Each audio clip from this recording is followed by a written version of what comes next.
Assalamualaikum warahmatullahi wabarakatuh. Alhamdulillahirabbil alamin wassalatu wassalamu ala asrofil anbiya'i wal mursalin wa ala alihi washabihi ajmain amma ba'du. Hadirin hadirat para pemirsa yang dirahmati Allah. Pertama-tama marilah kita panjatkan puja dan puji syukur kepada Allah Subhanahu wa taala sehingga kita dapat berjumpa di sini dalam keadaan sehat walafiat. Semoga oleh Allah kita selalu diberi kesehatan, rezeki yang barokah dan mati dalam keadaan husnul khotimah. Amin amin ya robbal alamin. Kedua kalinya sholawat serta salam tetap terlimpahkan kepada junjungan kita Nabi Agung Nabi Muhammad Sallallahu Alaihi Wasallam. Semoga kita semuanya nanti mendapatkan syafaatnya di akhir zaman. A'udzubillahi minasyaitonirrajim. Bismillahirrahmanirrahim. Ya ayyuhalladzina amanu innama khamru wal maisiru wal ansabu aslamu rijzun min amali syaitanu fajtanibuhu la'allakum tuflihun. Hadirin hadirat rahimakumullah. Kita adalah makhluk Allah. Oleh Allah kita diberi akal dan pikiran. Oleh Allah diberi akal dan pikiran. Maka untuk itu kita harus menjaga akal dan pikiran itu. Karena apa? Baik buruknya hidup kita ini, baik buruknya hidup dipengaruhi oleh akal dan pikiran. Untuk itu kita harus menjaga. Kita berbuat jelek, kita berbuat buruk, itu tergantung akal dan pikiran kita. Makanya kita harus menjaga. Maka untuk itu marilah kita itu harus menjauhkan diri kita dari hal-hal yang merusak yang namanya merusak akal dan pikiran. Kita harus jauh-jauh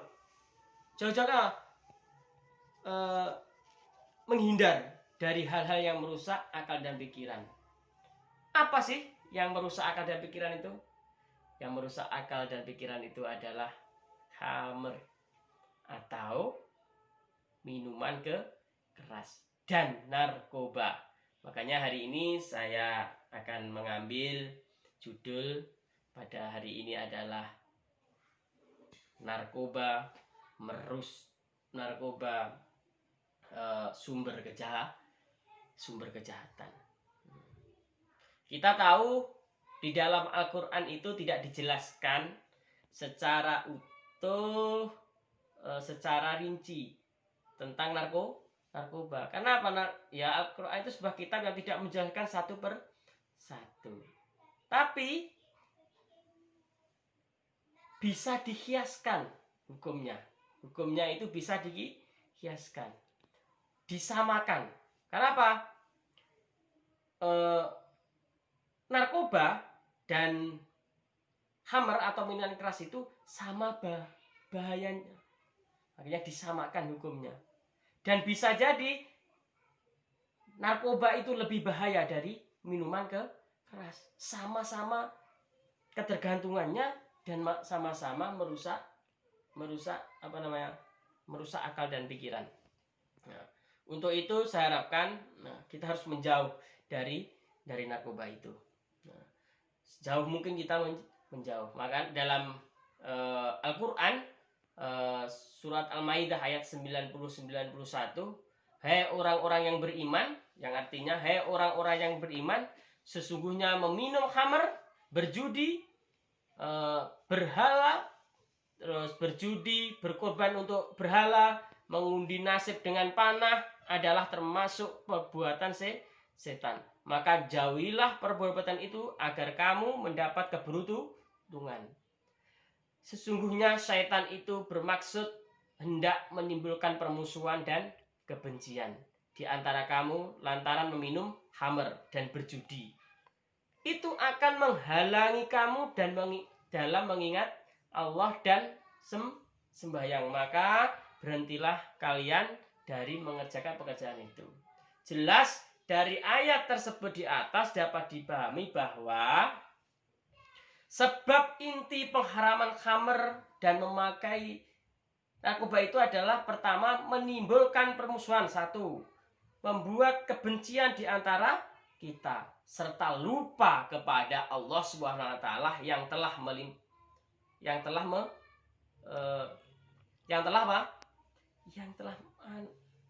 memberikan kita hidup ini. Nah, berarti ini sudah ada 3. Nah, kita tahu narkoba dapat membuat orang tergantung, maka kita harus sejauh mungkin menghindari. Kita lihat sekarang di Indonesia, di kalangan remaja saat ini, tidak sedikit para remaja yang terperosok dalam jurang kehinaan. Apa? Memakai narkoba dan meminum keras. Akhirnya apa yang dilakukan? Moralnya hilang, akhirnya melakukan suatu kejahatan, mengganggu stabilitas keamanan, ketegangan dalam masyarakat. Contohnya melakukan penjabretan, pemerkosaan, penodongan, dan juga pembunuhan. Dan masih banyak lagi. Itulah kalau akal dan pikirannya itu sudah rusak. Krisis moralnya sudah hilang. Karena akal pikiran rusak, moralnya sudah hilang. Karena dipengaruhi oleh minuman keras dan khamr.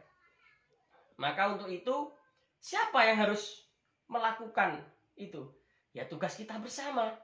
Tidak hanya tugas pemerintah dan ulama, tapi orang tua harus diberi pengertian bahwa anaknya kelak, remaja saat ini adalah masa depan negara ini, masa depan bangsa ini. Nah, itu yang harus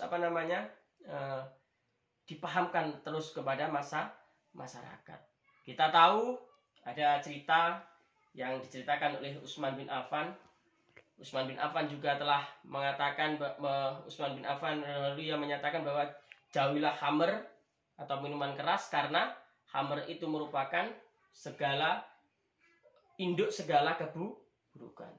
Dan Utsman bercerita bahwa ada seorang pemuda yang ahli ibadah, setelah itu dipanggil oleh seorang pelacur, itu seorang ibadah dipanggil pelacur, terus dikunci, disuruh, katanya pemuda itu mau kesaksian tapi di sana terus tidak diminta untuk bercinta atau minum khamr atau membunuh bayi, kalau tidak akan menjerit, dipanggilkan oleh masyarakat. Akhirnya pemuda itu berlutut, dan apa yang dilakukan? Dia tidak mau membunuh, juga tidak akan membunuh dan bercinta atau berzina. Akhirnya pemuda itu apa yang dilakukan? Minum khamr. Minum dikitin, akhirnya mabuk. Setelah mabuk apa? Pikiran dan akalnya hilang. Terus apa? Berzina dengan wanita tersebut dan juga membunuh bayi tersebut. Karena akal dan pikirannya sudah hilang. Itu hadirin dan hadirat cerita yang disampaikan oleh Utsman bin Affan. Dan kita perlu ketahui, kita itu tidak tidak ada yang tidak berdosa. Tidak ada yang tidak berdosa. Untuk itu kita harus menjaga iman kita dengan cara apa? Sholat 5 waktu jangan sampai bolong.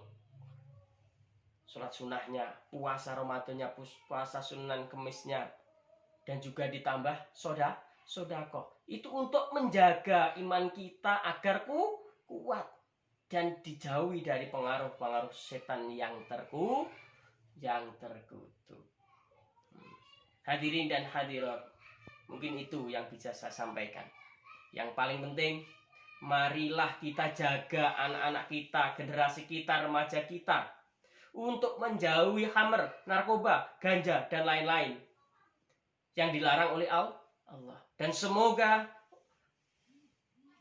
keturunan kita, saudara-saudara anak kita, dijaga oleh Allah Subhanahu wa taala dari godaan setan yang sekutu. Saya akhiri. Wallahu muwaffiq ila aqwamit thoriq. Assalamualaikum warahmatullahi wabarakatuh.